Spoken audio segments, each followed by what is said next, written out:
Hi, my name is Mitchell Thompson, and welcome to the food game. Just beforehand, I will say that Kayla Morton created all the graphics for this game, but all the coding and everything behind it was me. To start off, all you have to press is enter, and it starts off with two cows, and based off of the WAS keys, you try to eat up as much of the background as possible before the timer runs out. And based off of how much you move and how much you eat, or based off who wins at the end of the timer. Right now, I'm just doing it as quick as I can to kind of show off the demo. Three, two, one. I am controlling both of the cows with the WSAD keys and the arrow keys. And as you can see, player 1 won because they had more progress, basically more area filled than player 2.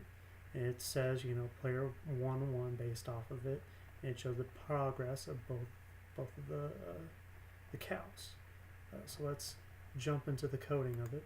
The main thing about this program is that it uses a pixie.js library.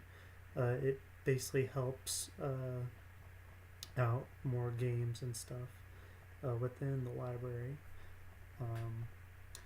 Just to go off of the main, because pixie.js looks like this mess, and I can't really explain it that quickly. But basically, this allows for the Pixie coding within it. Sets up the screen, fills up the brush, sets up the grass, dirt, and the cow. Loads it in based off of the players. I do have it allowed for 6 players. Right now, to show off, I just did 2. The loader is the background, and the resources, sets up the game start scene, which the game start scene was that graphic at the beginning. Whenever you click enter, it starts the game. This shows the end sign at the end, win message. This sets up the background width and the image to reveal, which the image to reveal was the dirt at the background. This all sets up everything with the textures.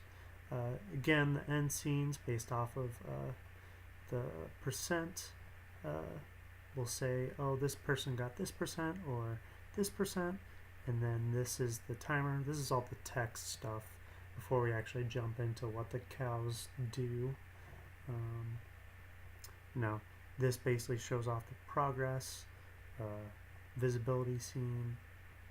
Okay, this is, the cows, texture, player 1, player 2, and based off of the room members, it adds more cows. But like I said, because I did only 2,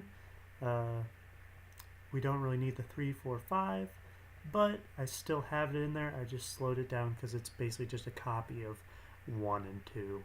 This just sets up where they are originally, and this sets up their height and their velocity, which they need.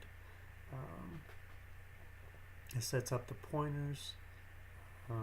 Now this is the pointer move. This is actually whenever you move the cow with the WASD or the arrow keys, this actually takes away the grass layer right here.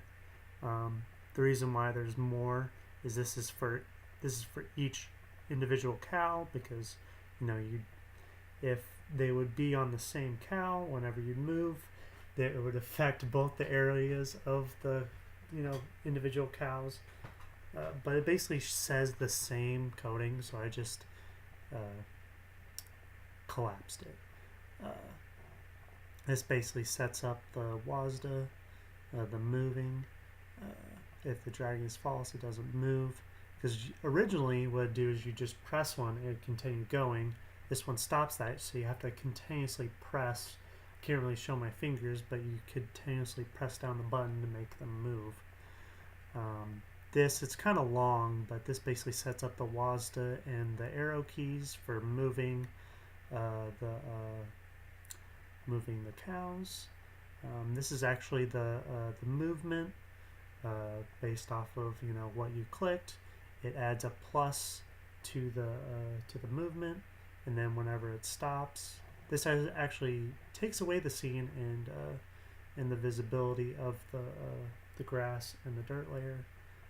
Again, the keyboard code for that, for the pressing, and that's basically it. Mass rendering sets up the image to reveal, and that's basically it. But yeah, well, thank you.